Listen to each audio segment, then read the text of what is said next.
एक सेठ जी थे, सेठ जी बहुत धनवान थे, बहुत धनवान। एक दिन, और धार्मिक भी थे, बहुत धार्मिक थे। एक दिन स्वप्न में लक्ष्मी जी आई और लक्ष्मी जी ने कहा,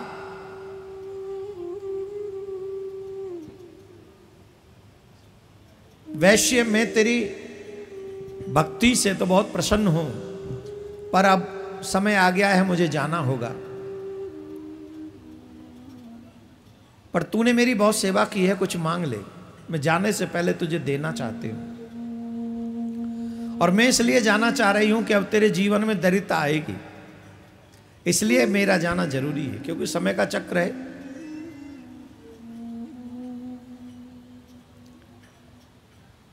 लक्ष्मी जी से सेठ जी ने कहा कि अगर कुछ देना ही चाहते हो, आप अगर मुझे कुछ दे के जाना चाहती हैं तो एक ही कृपा करके दे के जाइए। क्या? बोले मेरे घर में सद्भावना, शांति कभी समाप्त ना हो, कभी भी समाप्त ना हो। हमारे परिवार में ये प्रेम बना रहे, क्योंकि उसके 4 बेटे थे, 4 बहुएं थी और सब साथ रहते थे। लक्ष्मी माँ ने कहा एवं मस्तु, ऐसा ही होगा। और लक्ष्मी माँ ये आशीर्वाद देके चली गई। अब दरिद्रता का समय आया तो आप लोगों ने एक चीज देखी होगी, जब गरीबी आती है ना तो घर वाले आपस में लड़ते हैं। जब बुरा दिन आते हैं ना तो आपस में द्वंद्व होता है, कलेश होता है, एक दूसरे से बनमुटाव हो जाता है। अभाव ये सब करवाता है। एक दिन क्या हुआ, छोटी बहू सब्जी बना रही थी, और सब्जी बना रही थी, उसमें नमक डाल के वो चली गई और वो अपने घर के काम में दूसरे में लग गई। अब दूसरी बहू आई, उसने देखा सब्जी बन रही है, इसमें नमक किसी ने डाला है कि नहीं, तो उसने भी नमक डाल दिया। तीसरी आई, वो भी नमक डाल गई। चौथी आई, वो भी नमक डाल गई, और किसी ने किसी को बताया ही नहीं। तो उस घर का नियम था कि सबसे पहले बुजुर्ग भोजन करते थे, फिर उनसे छोटे भोजन करते थे, फिर उनसे छोटे भोजन करते थे, फिर उनसे छोटे भोजन करते थे। यह क्रम था। सदगृहस्थ का यही नियम है, सबसे पहले घर के मुखिया को भोजन करना चाहिए, बुजुर्ग को, सास ससुर हो, दादी दादा हो, सबसे पहले उनको भोजन करना चाहिए। उसके बाद बच्चों को भोजन करना चाहिए, जो बहुत छोटे हो, 5-6 साल के हो, उनको भोजन कराना चाहिए। उसके बाद फिर क्रम वाइज, और सबसे बाद में भोजन उसे करना चाहिए जिसने भोजन बनाया है। ये नियम है गृहस्थ का। कहते हैं अन्नपूर्णा उसी के हृदय में बसती है। जब वो भोजन कर लेती है तो फिर भोजन कभी भी पूरा हो सकता है। तो सेठ जी भोजन करने आए, और सेठ जी ने जब भोजन किया तो उन्हें समझ में आ गया कि एक ने नहीं, सबने नमक डाल दिया है, पर किसी पे क्रोध नहीं किया। भोजन किया, जल पिया और चुपचाप चले गए। उसके बाद बड़ा पुत्र आया। बड़े पुत्र ने जैसे ही पहली ग्रास खाई तो हिल गया, इतना नमक। दूसरा ग्रास खाने से पहले भोजन परोसने वाले से पूछा, बाबूजी भोजन कर गए? बोले हाँ कर गए। तो उन्होंने कहा बाबूजी ने कुछ कहा था क्या?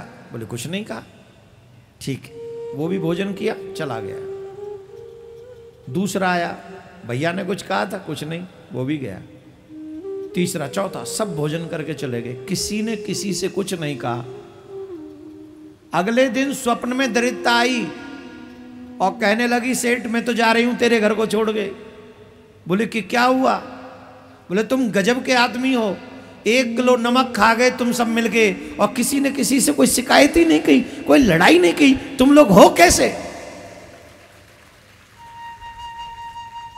जिस घर में एक दूसरे की गलती पर भी कोई कुछ न कहता हो और प्रेम से सह लेते हो, उस घर में दरिद्रता में नहीं रह सकती। मैं तो जा रही हूं, और चली गई। सही मायने में स्ट्रगल लाइफ में ही शांति रखनी चाहिए। बुरे वक्त में वाणी पर और कर्म पर संयम रखना चाहिए। जो बुरे समय में कंट्रोल करते हैं वो कभी दैत्यता के चंगुल में नहीं फंसते हैं। लक्ष्मी जी उनके ऊपर कृपा करती ही रहती है। मैं बार बार कह रहा हूं, हम जब दान देते हैं ना, अच्छा एक बात बताओ, हमारे पास जो धन आता है ये हमारा ही है। आप जो भी बिजनेस करते हैं ये भागवत का ही असर है। कितने प्यार से भगा रही है इसे, है? क्या कह रहे थे हम, सुनो।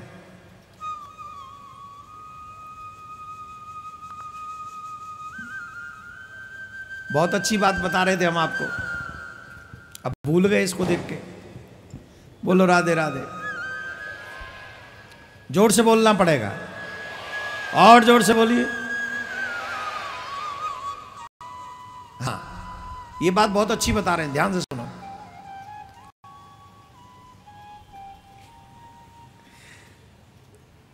दान, ये जो धन आपके पास में है, आप तक इस धन को पहुंचने में क्या क्या स्ट्रगल करना पड़ा, किस किस का स्पर्श करके आया, किस किस को चोट पहुंचा के आया, आप बता सकते हैं? कितनी हत्याएं करके आया ये पैसा, कितनों का श्रम लगा इस पैसे में। जिस वस्तु से आपने धन कमाया है वो सामान ट्रक में आया होगा, कितनी चींटियां मरी होंगी,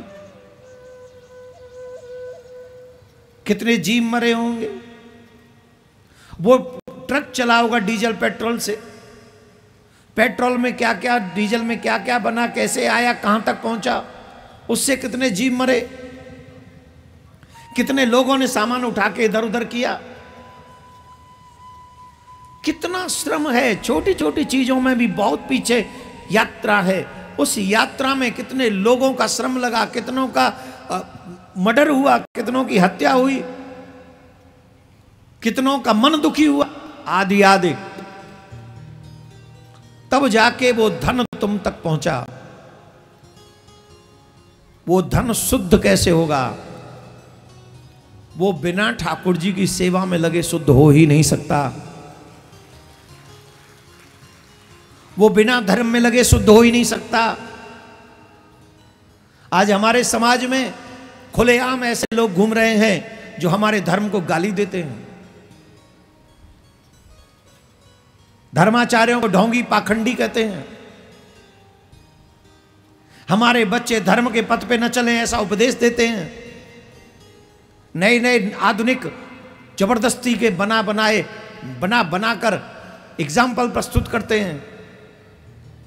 उनका एकमात्र उद्देश्य है तुमको धर्म से दूर करना।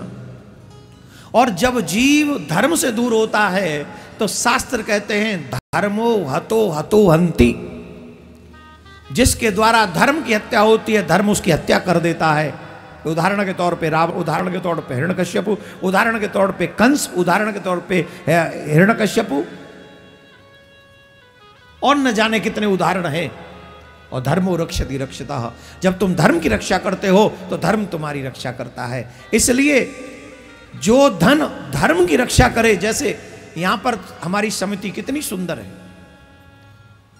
इसमें कोई बहुत बड़ा आदमी नहीं जुड़ा हुआ, इसमें छोटा छोटा हमारे शिष्य परिकर जुड़ा हुआ है, लेकिन रात दिन श्रम करके उन्होंने ऐसा सुंदर आयोजन कर दिया कि आज ये लाखों करोड़ों लोग जो है ऑल ओवर वर्ल्ड इस कथा का आनंद ले रहे हैं।